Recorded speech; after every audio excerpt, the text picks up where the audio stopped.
हिंदू धर्म में किसी भी मृत्यु के बाद आत्मा की शांति के लिए पिंडदान किया जाता है। ऐसा माना जाता है कि मृत्यु के बाद पिंडदान के रूप में जो भी दान किया जाता है वही मृत आत्मा को भोजन के रूप में प्राप्त होता है। रामायण में एक कथा पढ़ने को मिलती है जिसमें बताया गया है कि माता सीता ने अपने ससुर का पिंडदान किया तो वहां मौजूद प्राणियों ने श्री राम से झूठ बोला था। उसके बाद देवी सीता ने 4 प्राणियों को श्राप दे दिया जिसकी सजा आज भी ये सभी भुगत रहे हैं। तो चलिए जानते हैं कि वो कौन से 4 प्राणी जो ये सजा आज भी भुगत रहे हैं। दोस्तों, रामायण में वर्णित कथा के अनुसार प्रभु श्री राम वन को चले गए, तब पुत्र के वियोग में उनके पिता दशरथ की मृत्यु हो गई। अपने पिता की मृत्यु की खबर सुनकर श्री राम और लक्ष्मण शोक में डूब गए। ऐसा माना जाता है कि जिस समय श्री राम को अपने पिता की मृत्यु की खबर मिली वो गया के फल्गु नदी के तट पर निवास कर रहे थे। कुछ समय के बाद श्री राम ने अपने छोटे भाई लक्ष्मण से कहा, हमें पिता की आत्मा की शांति के लिए पिंडदान करना होगा। इसके बाद फल्गु नदी के तट पर मौजूद पंडितों से उन्होंने पिंडदान की विधि और सामग्री के बारे में पूछा। पंडित ने श्री राम से पिंडदान की सामग्री लाने को कहा। तब अपने भाई के कहने पर लक्ष्मण जी पास ही के गांव में पिंडदान की सामग्री लाने चले गए। काफी देर के बाद भी जब लक्ष्मण जी नहीं लौटे तो प्रभु श्री राम को चिंता सताने लगी और वो लक्ष्मण जी को खोजने उसी गांव की ओर निकल पड़े। प्रभु श्री राम जी भी जब काफी समय तक नहीं लौटे तो माता सीता से पंडित ने कहा, बेटी पिंडदान का समय निकलता जा रहा है लेकिन ये दोनों भाई अभी तक नहीं लौटे हैं। ऐसा करो कि तुम ही पिंडदान कर दो। माता सीता ने कहा कि पंडित जी थोड़ी देर और इंतजार कर लीजिए, दोनों भाई आते ही होंगे। फिर भी जब श्री राम और लक्ष्मण सामग्री लेकर नहीं लौटे तो माता सीता ने ही विधि पूर्वक अपने पिता समान ससुर जी का पिंडदान कर दिया। पिंडदान में उन्होंने फल्गु नदी के जल और मिट्टी का इस्तेमाल किया।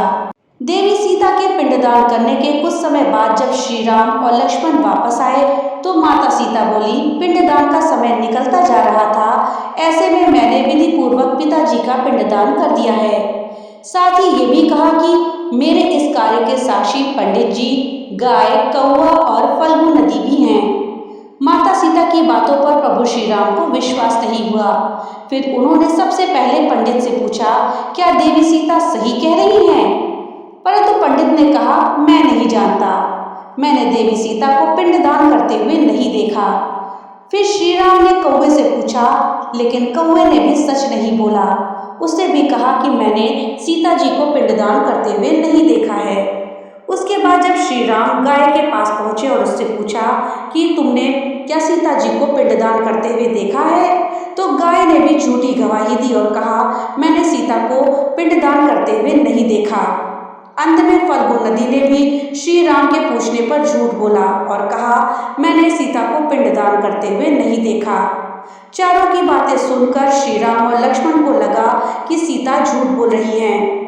माता सीता को चारों की बातें सुनकर क्रोध आ गया और उन्होंने गाय, कौवा, पंडित और फल्गु नदी को भयानक श्राप दे दिया। कौवे को उन्होंने श्राप दिया और कहा कि जब तक तुम पृथ्वी पर रहोगे तुम स्वाभाविक मौत नहीं मरोगे और अकेले खाने से भी कभी तुम्हारा पेट नहीं भरेगा। उसके बाद गाय को श्राप दिया कि घर में तो तुम्हारी पूजा होगी लेकिन लोग तुमको जूठन ही देंगे, तुम जूठन ही खाओगी।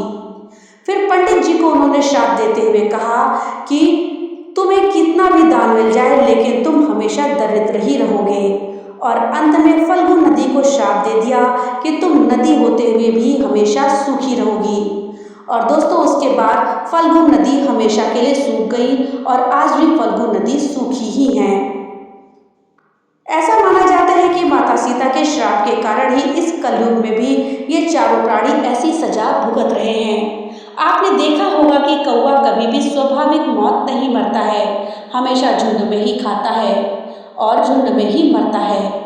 इसी तरह गाय को तो पूजा जाता है लेकिन उसे जूठन ही खाने को दी जाती है और फल्गु नदी आज भी सूखी ही है। तो दोस्तों, जानकारी आपको कैसी लगी हमें कमेंट बॉक्स में लिख करके जरूर बताइएगा। तो मिलते हैं अगली नई वीडियो के साथ, तब तक के लिए राधे राधे।